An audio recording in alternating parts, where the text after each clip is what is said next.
Assalamualaikum warahmatullahi wabarakatuh. Di sini kita akan belajar mengenai kimia koordinasi pada pertemuan kedua. Pada pertemuan hari ini kita akan belajar dasar-dasar kimia koordinasi. Yang secara umum kita akan mempelajari mengenai teori, sintesis, struktur sifat, dan reaktivitas kompleks.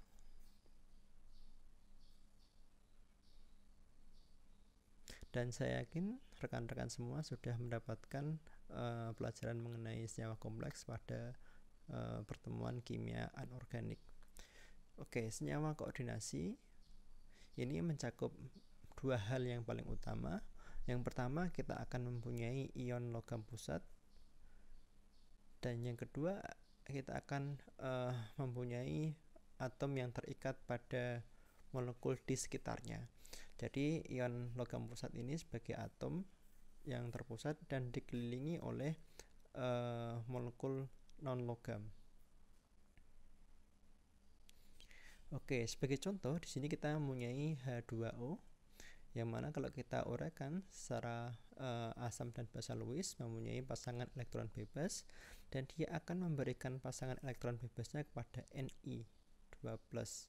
Oke, secara umum kita akan melihat bahwasanya di sini kita mempunyai Ni yang akan berikatan dengan 6H2O. Oke. Nah, sebagai yang teman-teman lihat di sini kita akan mempunyai arah atau geometri oktrahedral. Oke. Dan kita akan mempunyai muatan 2+. Dan muatan di sini itu adalah sebagai penyeimbang atau penyetara dari ikatan ligan yang terjadi. Nah, H2O di sini akan menyumbangkan atau sebagai atom donor ligan kepada Ni, sehingga di sini kita akan mempunyai Ni sebagai atom pusat. Ligan sendiri itu merupakan ion yang mengelilingi atom pusat.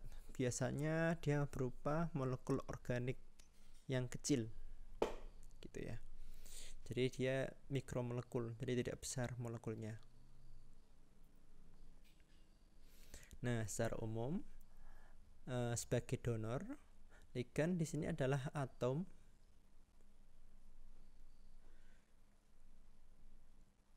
yang secara spesifik dia akan mendonorkan pasangan elektron bebasnya ke logam yang tadi kita mempunyai contoh Ni ya. Jadi dia akan menggunakan pasangan elektron bebasnya secara bersama dengan atom yang bersifat logam. Oke, saya akan menyebutkan contoh ligan yang mempunyai ikatan bebas. Oke, di sini adalah yang akan digunakan sebagai satu pasangan elektron bebas yang digunakan secara bersama-sama sehingga membentuk senyawa koordinasi. Di sini kita mempunyai amonia. Oke, mempunyai satu pasangan elektron bebas. H2O juga mempunyai satu elektron bebas. Selanjutnya ada CO dan ion Cl-.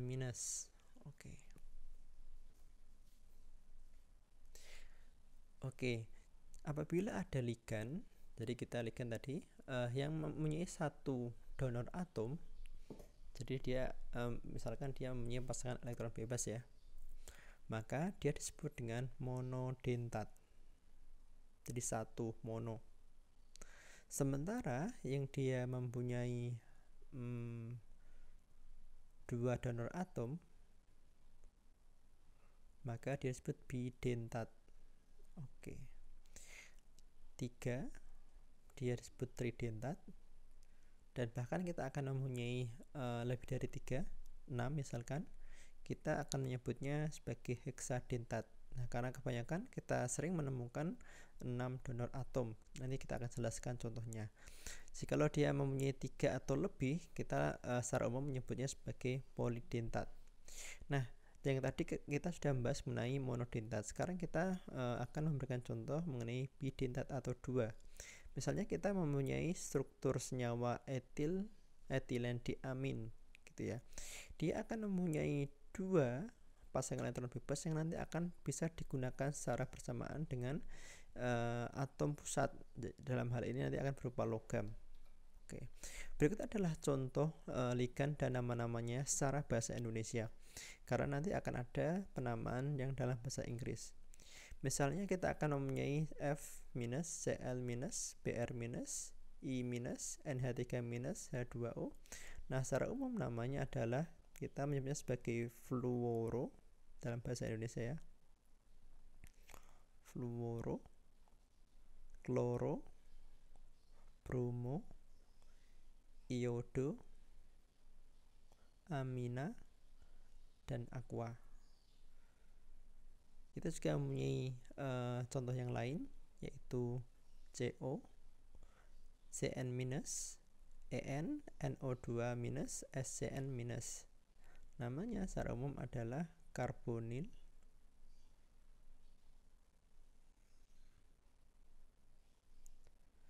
siano, etilen diamina, nitro, dan tiosianato. Nah, kita akan mempelajari mengenai bagaimana senyawa koordinasi akan membentuk satu sama lain. Nah, di sini kita akan merefresh pengetahuan kita kembali mengenai teori asam basa Lewis. Oke. Karena ikatan yang terjadi secara umum dalam senyawa koordinasi adalah ikatan basa Lewis.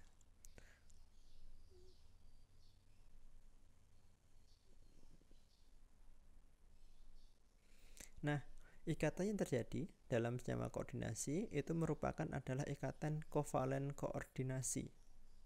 Bagaimana penjelasannya? Jadi ikatan kovalen koordinasi, misalnya kita mempunyai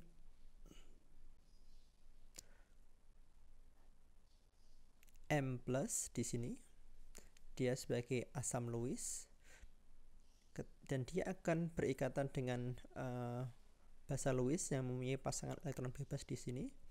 Maka di sini kita akan mempunyai satu senyawa koordinasi yang akan kita tutup dalam sebuah keranjang atau dalam bracket, gitu ya. Nah, bracket di sini adalah untuk membedakan antara senyawa koordinasi dengan X-.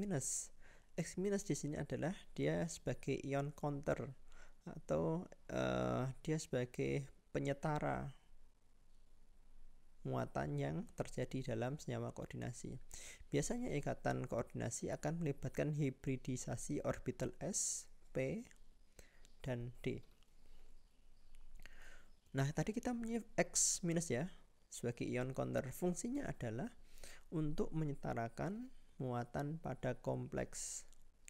Kebanyakan senyawa koordinasi yang terjadi itu adalah merupakan salt atau garam.